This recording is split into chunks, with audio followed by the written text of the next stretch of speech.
Olá, pessoal. Aqui é o professor Rafael e essa é mais uma aula do curso de Modelos de Análise de Regressão. Na aula de hoje, nós vamos falar sobre formas quadráticas, o teste F para modelos de regressão múltipla.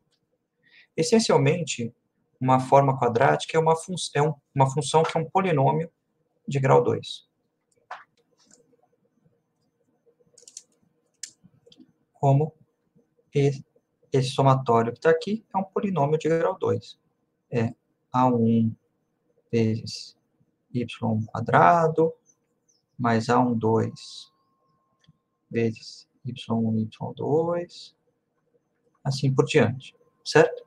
Sempre que o AJ for igual a AJI, ou seja, a gente tiver uma simetria, então a gente, de maneira matricial, a gente pode escrever este somatório aqui como sendo y transposto A vezes y, onde y é um vetor coluna, né, com os valores y1 até yn,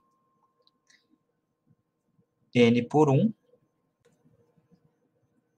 e A é uma matriz simétrica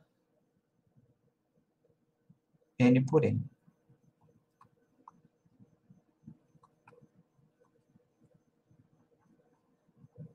N por n.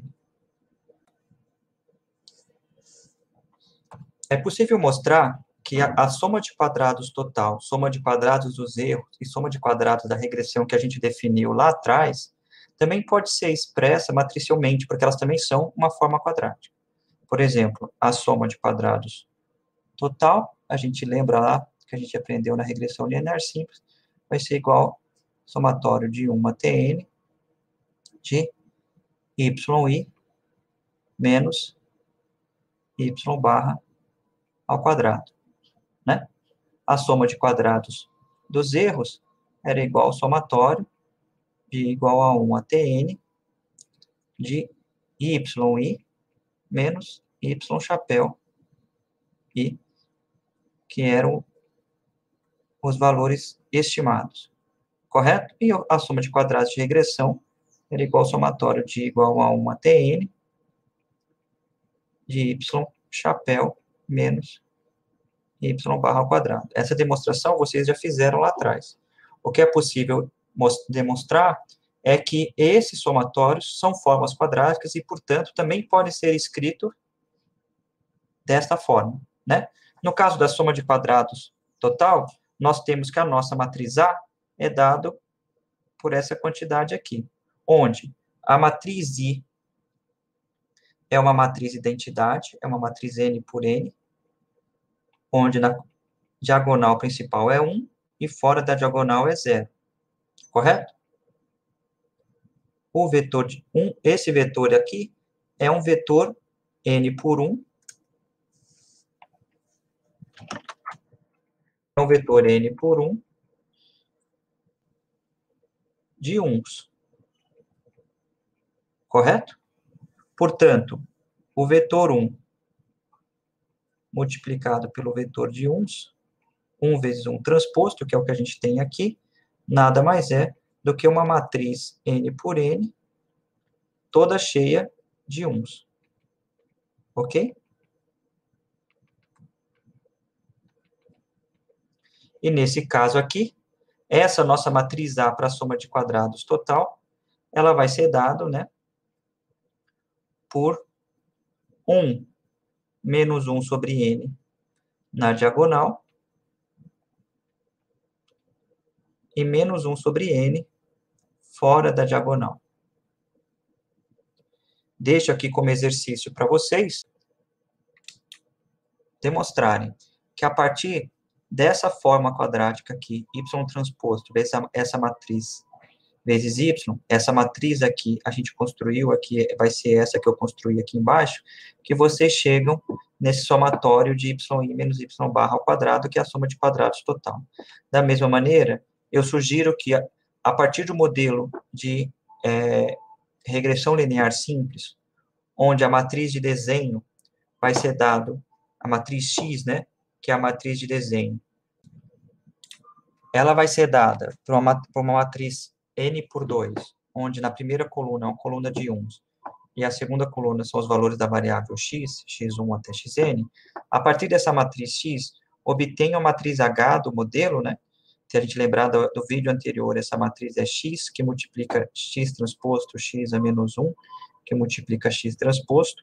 Obtenha a matriz H e mostre que a partir dessa forma quadrática aqui, vocês conseguem chegar nesse somatório da soma de quadrados dos erros e de maneira equivalente da soma de quadrados da regressão. Aqui, para a soma de quadrados total, vocês conseguem fazer de maneira geral. A soma de quadrados dos erros da soma de quadrados de regressões, vocês vão precisar da matriz H, e nesse caso eu sugiro que vocês façam o exercício.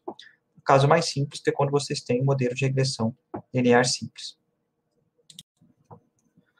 Bom, por que olhar para a soma de quadrados como forma quadrática vai nos ajudar? Pelo seguinte, tem um resultado chamado Teorema de Cochrane, que diz o seguinte: se a gente tem uma sequência de variáveis aleatórias xi para i igual a 1 até n, que são independentes e identicamente distribuídas, i e d, com distribuição normal com média zero e variância sigma ao quadrado, variância constante, né?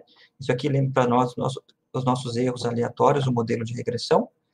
E se a gente supor que a soma do xi ao quadrado para todo i possa ser escrito como a soma de Q1, Q2 até Qk, em que o QI aqui, na verdade o I aqui para indo de 1 até K, né, possa ser escrito como x transposto a i x, ou seja, possa ser escrito de uma forma, tem uma forma quadrática para esse QI, e além disso, se o posto ou rank dessa matriz AI for igual a RI, e a soma dos postos das matrizes A de A1 até AK for igual a N, então a gente tem que, como resultado do teorema, que Q1, Q2 e Qk até Qk são variáveis aleatórias independentes, com distribuição sigma quadrado, que multiplica uma Q quadrado com RI graus de liberdade. Né? Então, basicamente, o que ele está dizendo é que se eu puder decompor essa soma dos quadrados dessas variáveis aleatórias em uma soma com K termos, em que cada termo pode ser escrito de uma forma quadrática, e que essa matriz A aqui seja uma matriz simétrica com posto RI, e a soma dos postos seja igual a N, então é possível mostrar que essas variáveis Q1 até Qk são variáveis aleatórias independentes, e que cada uma delas tem uma distribuição sigma quadrado, Q quadrado, que multiplica uma Q quadrado com RI graus de liberdade. Dito isso, como a gente consegue mostrar que a soma de quadrados total pode ser decomposta como a soma de quadrados da regressão mais a soma de quadrados dos erros, ok? E que existe uma forma quadrática para a soma de quadrados de regressão, que é dada aqui. E existe uma forma quadrática para a soma de quadrados dos erros, que é dada aqui. Além disso, é possível mostrar que o posto dessa matriz aqui é n-1, que são os graus de liberdade. Dessa matriz é n por p, n-p, perdão, e dessa matriz é p-1. Portanto, p-1 mais n por p dá exatamente n-1, e a gente tem, então, todos os elementos para aplicação do Teorema de Cochrane. A partir daí, é possível construir um teste F, que é o teste F que vocês viram lá quando vocês falaram de análise de variância em modelos de regressão linear simples, que consiste em comparar a soma de quadrados da regressão com a soma de quadrados dos erros. Aqui, esse teste significa atestar a hipótese nula de que todos os betas beta 1, beta 2, até beta p menos 1 são iguais a zero no seu modelo, contra a alternativa de que existe pelo menos um desses betas que é diferente de zero. Então, a nossa estatística do teste é dado pelo quadrado médio da regressão, que é igual à soma de quadrados da regressão dividido pelos graus de liberdade, dividido pelo quadrado médio dos erros, que é a soma de quadrados dos erros, dividido pelos graus de liberdades, n menos p. E essa estatística aqui, essa variável aleatória, sob hipótese nula, vai ter uma distribuição f com p menos 1 e n menos p graus de liberdade, certo?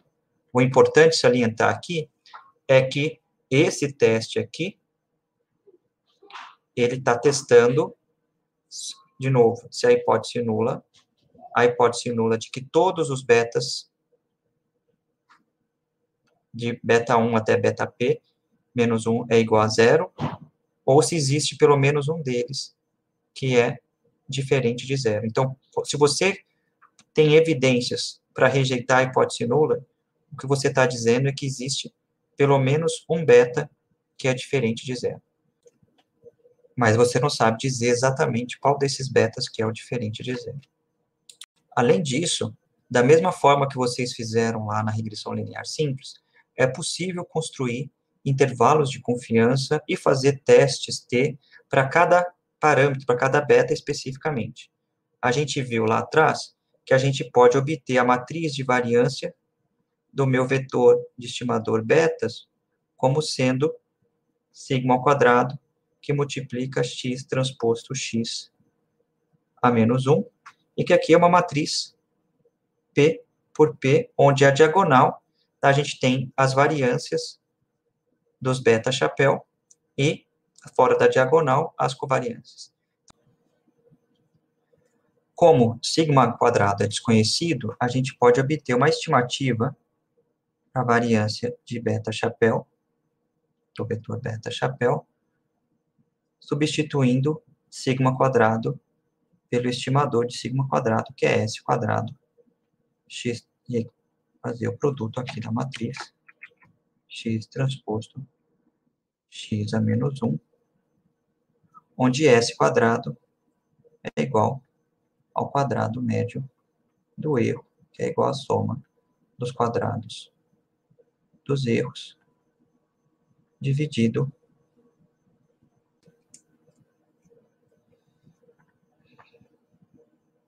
por n menos p graus de liberdade. Podemos também construir um teste de hipótese para cada parâmetro beta-k, a hipótese nula de que beta-k é igual a zero, a hipótese alternativa de que beta-k é diferente de zero, a partir da estatística T, dado por beta-k chapéu, dividido pela raiz quadrada da variância estimada de beta-k chapéu, que é o erro padrão de beta-k, e essa estatística sob H0 vai ter distribuição T com n menos p grau de liberdade. Esse é o teste que sai quando a gente dá o summary do modelo linear ajustado pela função LM no R.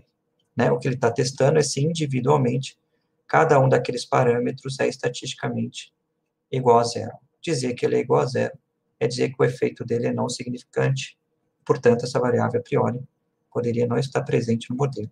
Lembrando o seguinte, que quando a gente faz esse teste na regressão linear múltipla, beta-k representa o efeito ajustado da variável xk quando a gente fixa no modelo as demais variáveis preditoras.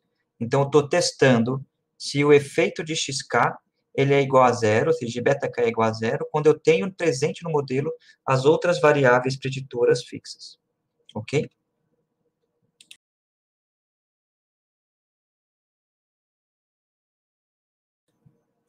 Eu gostaria aqui de aproveitar e lembrá-los que no último slide de cada conjunto de slides tem algumas sugestões de leitura, né, de capítulos dos livros que estão sendo usados como livros de texto para essa disciplina, em especial esse livro Applied Linear Regression do Weisberg. Todos os livros, eles estão disponíveis online. tem a versão online, vocês podem acessar.